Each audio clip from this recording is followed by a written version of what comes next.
Hello friends, इस lockdown के period में ये 21 डेज का जो लॉकडाउन का पीरियड है, इसके अंदर मैं आपका मित्र सीए गालिब मिर्ज़ा लेके आ रहा हूँ आप लोगों के लिए एक वर्चुअल क्लासरूम, जिसमें मैं आप लोगों से डिस्कशन करूँगा फाइनेंस और टैक्सेशन के कुछ कॉन्सेप्ट्स और बड़े ही आसान भाषा में।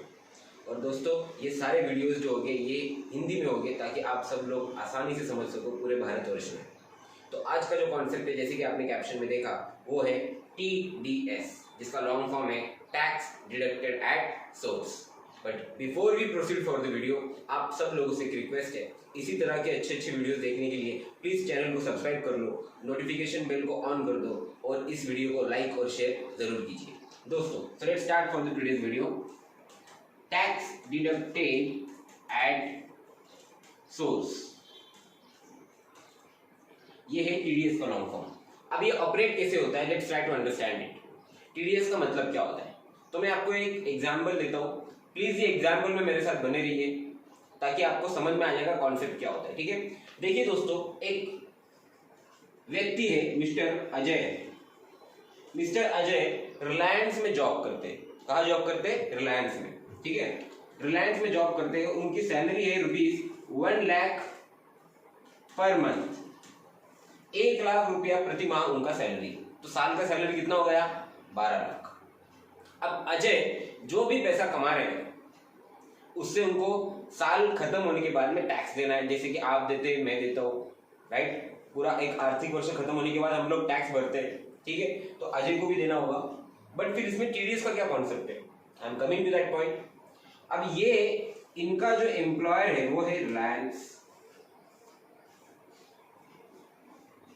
यहां पे रिलायंस क्या करेगा, जब रिलायंस मिस्टर अजय को सैलरी देगा तो उस सैलरी का कुछ हिस्सा, कुछ पार्ट सैलरी देते वक्त ही कट करके गवर्नमेंट को भर देगा इनकम टैक्स के फॉर्म। एज इफ कि अजय को सैलरी अगर 1 लाख देना है तो रिलायंस क्या करेगा, इसमें से टीडीएस कट करेगा, लेटर से 10%। कितना परसेंट? 10%, मतलब ₹10,000 पर मंथ। 10,000 रुपया हर महीना वो सैलरी कट करेगा और इनकम टैक्स डिपार्टमेंट को जमा करेगा अजय के नाम पे। अब ये कैसे जमा होता है, क्या जमा होता है, वो टेक्निकल पार्ट है, उसमें मैं बाद में आऊंगा। पहले हम कॉन्सेप्ट को समझते हैं। तो टीडीएस का मतलब क्या हुआ? क्या वो टैक्स जो अजय साल खत्म होने के बाद भरने वाला था इनकम टैक्स डिपार्टमेंट को, वो टैक्स रिलायंस ने सैलरी देते वक्त ही अजय की सैलरी में से कट कर लिया और इनकम टैक्स को भर दिया। इसका मतलब क्या कि ये वो टैक्स है जो अजय की सोर्स ऑफ इनकम पे ही डिडक्ट कर दिया गया। तो वो टैक्स जो किसी भी सोर्स ऑफ इनकम पे ही डिडक्ट कर लिया जाता है, पूरा इनकम मिलने के बाद साल खत्म होने का वेट नहीं किया जाता, उसका नाम है टीडीएस। अब आप सोच रहे हो कि ऐसा क्यों किया जाता है, तो इसमें 2 लॉजिक है। पहला लॉजिक तो ये दोस्तों कि हो सकता है कि साल खत्म होते होते अजय को पूरी सैलरी तो मिल जाए, लेकिन साल खत्म होने के बाद में मान लो कि अजय की जॉब लग गई दुबई के में, या अजय की जॉब लग गई अमेरिका में, तो अजय मान लो निकल लिया अमेरिका। अब ऐसे सिचुएशन में मुझे बताइए, हो सकता है कि अजय अपना 12 लाख के ऊपर का income tax government of India को ना दिए ही चला जाए, क्योंकि अब वो वापस तो इंडिया आने नहीं वाला है। तो ऐसे सिचुएशन में अपने गवर्नमेंट ऑफ इंडिया का रेवेन्यू लॉस हो गया। तो ये सबसे पहला रीजन है कि टीडीएस कट किया जाता है। दूसरा रीजन क्या है, कि गवर्नमेंट को भी गवर्नमेंट चलाने के लिए, सरकार चलाने के लिए पैसा चाहिए होता है। तो मान लीजिए, ऐसे एज्यूम कीजिए कि अगर मैं गवर्नमेंट को बोलूं कि सारे लोग गवर्नमेंट को बोले कि भाई हम साल खत्म होने के बाद में हमारा इनकम टैक्स देंगे, तो साल भर गवर्नमेंट अपना खर्चा कैसे चलाएगा? तो इसलिए साल भर का खर्चा गवर्नमेंट का चलता रहे, गवर्नमेंट को पैसा मिलता रहे, इसलिए गवर्नमेंट ने टीडीएस का कॉन्सेप्ट लाया है, जिसमें से वो हर महीना लोगों की सैलरी में से थोड़ा थोड़ा पैसा एम्प्लॉयर के थ्रू, मतलब जो उसका मालिक है उसके थ्रू कट करवाते हैं और गवर्नमेंट अपने पास ले लेता है, ताकि उनका साल भर का खर्चा चलता रहे। ये है कॉन्सेप्ट ऑफ टीडीएस। अब दूसरा सवाल, सर ये जो टीडीएस है ये हमने सुना है कि रिफंड मिलता है। कई लोग मुझे पूछते हैं कंसल्टिंग के दौरान कि सर हमने सुना है ये टीडीएस का पैसा रिफंड मिलता है, तो क्या ये सही है? तो let us try to understand it. क्या ये पैसा वाकई में रिफंड मिलता है या नहीं मिलता है? आइए इसको समझते हैं। दोस्तों अब अजय के पास, अगर अजय के एंगल से मैं सोचूं तो क्या हुआ है, अजय का 1 लाख रुपया सैलरी का हर महीना जो उसको मिल रहा था, उसमें से 10,000 रुपये का टीडीएस कट हो चुका है। 10,000 रुपये का टीडीएस कट हो चुका, मतलब साल का जमा हो गया है अजय का इनकम टैक्स डिपार्टमेंट के पास 1,20,000 रुपया।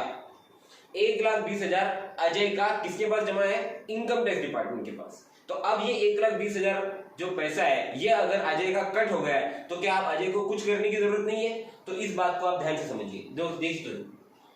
देखिए यहाँ पे साल खत्म होने के बाद अजय को अपना खुद का इनकम टैक्स रिटर्न भरना होगा। अजय को खुद का इनकम टैक्स रिटर्न भरना होगा। तो मान लीजिए यहाँ पे अजय ने ये डिसाइड किया है कि मेरे को मेरा इनकम टैक्स रिटर्न भरना है, और वहां पे उसका टैक्स आ रहा है कैलकुलेशन करने के बाद 1,50,000 रुपया। फॉर एग्जाम्पल लेंगे हम, डिटेल कैलकुलेशन में मैं नहीं जा रहा हूँ, सिंप्लिसिटी के लिए हम पकड़ रहे हैं। तो 1.5 लाख रुपए का अगर अजय को टैक्स आ रहा है, तो यहाँ पे जब गवर्नमेंट ऑफ इंडिया बोलेगा कि अजय तुमको 1.5 लाख रुपए टैक्स आ रहा है तुम्हारी टोटल सैलरी पे, तो यहाँ पे अजय क्या बोलेगा, सर 1.5 लाख रुपए टैक्स आ रहा है, लेकिन उसमें से मैं कितना दे चुका हूं आपको ऑलरेडी, 1,20,000। 1,20,000 मेरा ऑलरेडी टीडीएस आपके पास जमा है। तो आप क्या करेंगे दोस्तों ऐसे सिचुएशन में, 1,20,000 अगर ऑलरेडी जमा है तो गवर्नमेंट बोलता है ठीक है, इसमें से टीडीएस जो है वो माइनस कर लो 1,20,000 रुपया, और सिर्फ अभी कितना टैक्स भरो, 30,000 रुपया। तो 1.5 लाख में से दोस्तों 1,20,000 का आपको बेनिफिट मिल जाएगा, और इसका नाम है टीडीएस। मतलब टीडीएस जो भी आपका कट होता है दोस्तों, ये कभी भी वेस्ट नहीं होता है, ये पैसा आपको रिफंड मिलता है in the form of credit. मतलब जितना आपको टैक्स भरना आ रहा है गवर्नमेंट को, उसमें से वो पैसा एडजस्ट होकर मिल जाता है। और अभी दूसरा व्यू लेते हैं कि मान लीजिए मेरे को टैक्स 1 लाख रुपया ही आ रहा है दोस्तों, 1.5 लाख की बजाय। तो अब यहाँ पे टैक्स आ रहा है 1 लाख, गवर्नमेंट के पास जमा है 1,20,000। तो दोस्तों यहाँ पे आपको 20,000 का मिल जाएगा। जी हाँ, वो जिसको हम सबको जिससे बहुत प्यार है, वो है रिफंड। 20,000 रुपए का मिल जाएगा रिफंड, और इस तरह से आपको टीडीएस का रिफंड मिलता है। अब यदि मान लीजिए क्या आपका टीडीएस कट होता है और आपका जो इनकम है उसके ऊपर कोई भी टैक्स नहीं लगता है, तो वो रिफंड लेने के लिए आपको आपका इनकम टैक्स रिटर्न फाइल करना जरूरी है। अगर आप आपका इनकम टैक्स रिटर्न फाइल नहीं करते तो आप कोई भी टीडीएस का रिफंड नहीं क्लेम कर सकते, ये याद रखें कृपया करके। So please keep this in mind that अगर आपको टीडीएस का रिफंड चाहिए तो इनकम टैक्स रिटर्न भरना बहुत बहुत जरूरी है। अब ये जो इनकम टैक्स के अंदर का हमने टीडीएस बोला, ये सिर्फ सैलरी पे कट होता है, ऐसा नहीं है दोस्तों, ये और भी कुछ हेड्स पे कट होता है, लेकिन मेजॉरिटी सैलरी पे कट होता है। तो अगर आपको चेक करना है क्या आपका किसी ने टीडीएस कट किया है या नहीं है, कट किया है नहीं, इसलिए आपको बताता हूं, एक फॉर्म है जो आपको फॉर्म चेक करना होगा। वो फॉर्म का नाम है 26AS। अगर आप इनकम टैक्स की वेबसाइट पे जाके या आपके कंसल्टेंट के थ्रू उनको पूछे कि सर मुझे मेरा फॉर्म नंबर 26AS चाहिए, तो वो फॉर्म नंबर 26AS आपको ला कर देंगे, या ऑनलाइन आपको प्रिंट निकाल कर देंगे। उसमें आप चेक कर सकते हैं कि क्या किसी ने आपका टीडीएस कट किया है या नहीं। या ऑन द कॉन्ट्ररी आप देख सकते हैं कि अगर किसी ने बोला है आपको कि मैंने आपका टीडीएस कट किया है और उसने वो जमा किया है या नहीं, वो पैसा भरा है या नहीं, ये भी आप यहाँ पे चेक कर सकते हैं। इस तरह से आप उन फ्रॉड लोगों से भी खुद को बचा सकते हैं कि जो लोग आपको टीडीएस के नाम पे पैसा कम दे रहे हैं। एग्जाम्पल कि अगर आपने कोई काम किया है, मान लीजिए आप कॉन्ट्रैक्टर है और मेरे फैक्ट्री का आप काम कर रहे हैं, तो मैं आपको मान लीजिए टीडीएस कट करके पैसा दूंगा। तो जो मैंने टीडीएस कट करके आपको पैसा दिया है वो मैं बोल दूंगा आपको कि सर मैंने आपका टीडीएस जमा करा दीजिए, आप टीडीएस जमा करा दिया है, आप निश्चिंत रहिए। और जब आप एक्चुअली जाके चेक करते हो वेबसाइट पे, वहां पे कोई टीडीएस जमा नहीं है। इसका मतलब क्या हुआ कि मैंने आपके टीडीएस के जो पैसे वो यूज कर लिए बिजनेस के लिए और आपको कोई बेनिफिट नहीं हुआ। तो इस तरह के जो फ्रॉड होते हैं जनरली इंडस्ट्री में, उनसे बचने के लिए फॉर्म नंबर 26 जरूर देखिए ताकि आप अपने आप को बचा सकते हैं।